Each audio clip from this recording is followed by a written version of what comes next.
maing adlaw. So for today's video, magama ko og beef tang steak.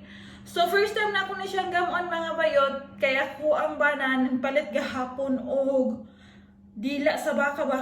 Murag dako jud siya. So karon ako na siya himuon og sudan para among ipaniud to. So karong adlaw day Friday, ang Armenia nag-celebrate sila sa Black Friday. 3 days na siya, Friday, Saturday ug Sunday. So akong ugangan bisag gaulan-ulan hinadto gyud sa city kay hinantaw unsa kunoy mga angay paliton kay gasale karon ang city ba. Ang item nga $1, i-half dollar na lang katunga ba. Iyog-niyog pa sa gawas kay gaulan-ulan tugnaw kay mga bayot pero ga t-shirt ako kay init man diri sa sulod basta mag-snow na kanang unay na akong mag-jacket nga murag mananggi ay ba. So aron mahumanta, let's go ato nang sugdan mga bayot.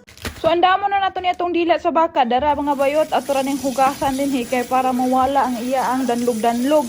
Dako jud kay siguro ning pagkabaka turo siguro na og dili ana yan kay dako man ayong pagkadila so nagpainit ra ko dinhi og tubig paaboton ta nang mubukal. Dayon inigbukal ana ato na ning ilunod ng atuang dila sa baka. Dayon nato butang og liso sa paminta, dahon sa paminta, dayon daghanon nato nig asin mga bayot kay murag silbi laphaw ra man guni. Dayon atong butang og onion. Dayon after 30 minutes ako na siyang kuhaon mga bayot kay ato na siyang panitan. So kuhaon ato ng panit anang dila kay og nila pa mo kuno ni oy anghit ba. So ato na siyang kuhaon, struggle kayo ang pagkuha kay init pa gyud. So ato na ni siyang slice on humana na ako na siyang panit mga bayot. So wa pa day naluto ang nasa ilalom kay dugay kay luto ni sa 30 minutes naman gunin ako siyang hulom sa init tubig. Dayon ato na siyang slice on din ha og circle kay ato na siyang pritohon unya mga bayot. So first time jud nako na siyang pagama aning kalanuna kay sa una nakakaon kog dila gilapuan raman to murag silbi gilatan ba. Then karon ato na ni siyang himuog steak. Then ato ra ni siyang timplahan unya. Human ato ani og slice. Dayon ang kuwang makagupa ganahan mo kaon ani. Diri ra pud kaduhan ako nakakaon ani kalanuna. So ato ra ning butangan og asin. Human sa asin atong isunod ang ato ang paminta. Atong daghanon kay para maka-absorb sa ilalom ba. Dan butangan nato og turmeric powder.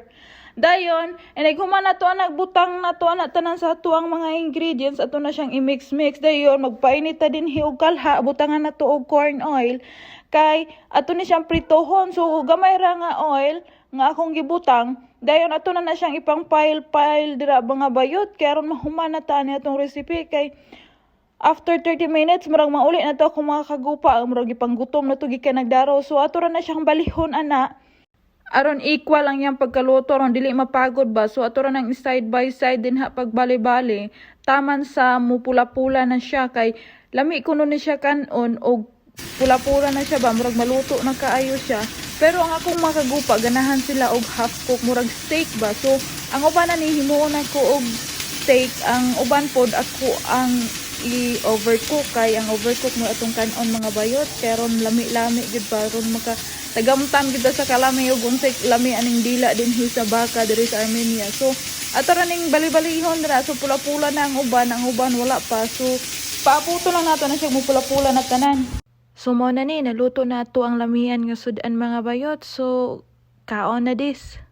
So that's it. Thank you for watching and don't forget to subscribe my YouTube channel. Bye-bye. See you next video guys.